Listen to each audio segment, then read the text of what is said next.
ಇನ್ನು ಮದ್ದೂರಿನಲ್ಲಿ ಇವತ್ತು ಸಾಮೂಹಿಕ ಗಣೇಶ ವಿಸರ್ಜನೆ ಮೆರವಣಿಗೆ ಇದೆ. ಕೆಲವೇ ಕ್ಷಣಗಳಲ್ಲಿ ಈ ಮೆರವಣಿಗೆ ಶುರುವಾಗುತ್ತೆ.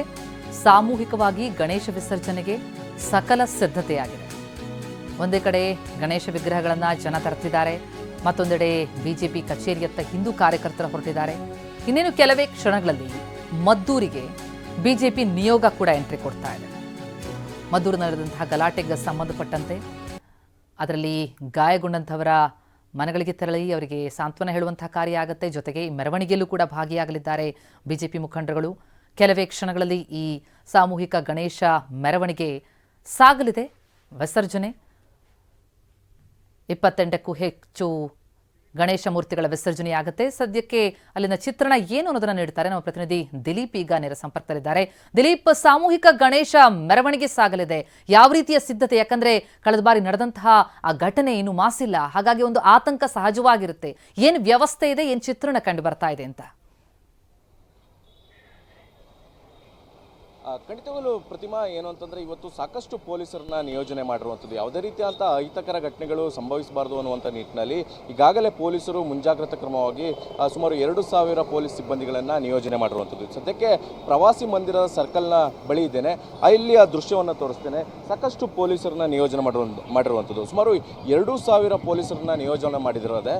ಇನ್ನು ಪ್ರವಾಸಿ ಮಂದಿರ ಸರ್ಕಲ್ನಿಂದ ಪೇಟೆ ಬೀದಿ, ಜೊತೆಗೆ ಕೊಲ್ಲಿ ಸರ್ಕಲ್, ತದನಂತರ ಗಣಪತಿ ವಿಸರ್ಜನೆ ಮಾಡಲಾಗುತ್ತೆ.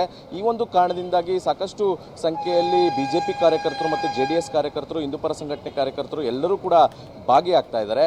ಮಸೀದಿ ಮುಂದೆಯೂ ಕೂಡ ಮೆರವಣಿಗೆ ಸಾಗುವ ಕಾರಣಕ್ಕೋಸ್ಕರ ಇಷ್ಟೆಲ್ಲ ಪ್ರಮಾಣದಲ್ಲಿ ಪೊಲೀಸರನ್ನ ನಿಯೋಜನೆ ಮಾಡಿರುವಂಥದ್ದು. ಯಾಕಂದರೆ ಮೊನ್ನೆ ಒಂದು ಪ್ರತಿಭಟನೆ ಮೆರವಣಿಗೆ ಇತ್ತು. ಪ್ರತಿಭಟನೆ ಮೆರವಣಿಗೆ ಸಂದರ್ಭದಲ್ಲೂ ಕೂಡ ಒಂದಷ್ಟು ಕಿಡಿಗೇಡಿಗಳು ಕಲ್ಲು ತೂರಾಟ ಮಾಡುವಂಥ ಕೆಲಸವನ್ನು ಮಾಡಿದ್ರು. ಈ ಯಾವುದೂ ಘಟನೆಗಳು ಮರುಕಳಿಸಬಾರ್ದು ಅನ್ನುವಂಥ ನಿಟ್ಟಿನಲ್ಲಿ ಪೊಲೀಸರು ಸಾಕಷ್ಟು ಬಿಗಿ ಭದ್ರತೆಯನ್ನು ಮಾಡ್ಕೊಂಡಿರುವಂಥದ್ದು. ಬಹುದೊಡ್ಡ ಚಾಲೆಂಜ್ ಇರುವಂಥದ್ದು ಪೊಲೀಸ್ನವ್ರಿಗೆ. ಯಾಕಂದರೆ ಕಲ್ಲು ತೂರಾಟ ಮಾಡಿದಂಥ ಆರೋಪಿಗಳನ್ನು ಪತ್ತೆ ಹಚ್ಚಬೇಕು, ಜೊತೆಗೆ ಬಂದೋಬಸ್ತನ್ನು ಕೊಡಬೇಕಾಗಿದೆ. ಯಾಕಂದರೆ BJPಯ ಎಲ್ಲ ನಾಯಕರುಗಳು ಕೂಡ ಬರ್ತಾ ಇದ್ದಾರೆ. ಇವತ್ತು ಕೂಡ ಸಾಕಷ್ಟು ಸಂಖ್ಯೆಯಲ್ಲಿ ಕಾರ್ಯಕರ್ತರುಗಳು ಕೂಡ ಸೇರ್ತಾ ಇರುವ ಕಾರಣಕ್ಕೋಸ್ಕರ ಒಂದು ರೀತಿಯಲ್ಲಿ ಕಟ್ಟುನಿಟ್ಟಿನ ಕ್ರಮವನ್ನು ಕೈಗೊಳ್ಳಲಿಕ್ಕೆ ಪೊಲೀಸರು ಇಷ್ಟೆಲ್ಲ ಪ್ರಮಾಣದ ಸಿಬ್ಬಂದಿಗಳನ್ನು ನಿಯೋಜನೆ ಮಾಡಿರುವಂಥದ್ದು. ಸುಮಾರು 7 IPS ಕೇಡರ್ನ ಅಧಿಕಾರಿಗಳನ್ನು ಕೂಡ ನಿಯೋಜನೆ ಮಾಡಿರುವಂಥದ್ದು. 40ಕ್ಕೂ ಹೆಚ್ಚು ಇನ್ಸ್ಪೆಕ್ಟರ್ ಅಧಿಕಾರಿಗಳನ್ನು ಕೂಡ ನೇಮಕ ಮಾಡಿರುವಂಥದ್ದು. ಸದ್ಯಕ್ಕೆ ಪ್ರವಾಸಿ ಮಂದಿರದ ವೃತ್ತದಿಂದ ಒಂದು ಮೆರವಣಿಗೆ, ಸಾಮೂಹಿಕ ಗಣಪತಿ ವಿಸರ್ಜನೆ ಮೆರವಣಿಗೆ ಆರಂಭ ಆಗುತ್ತೆ.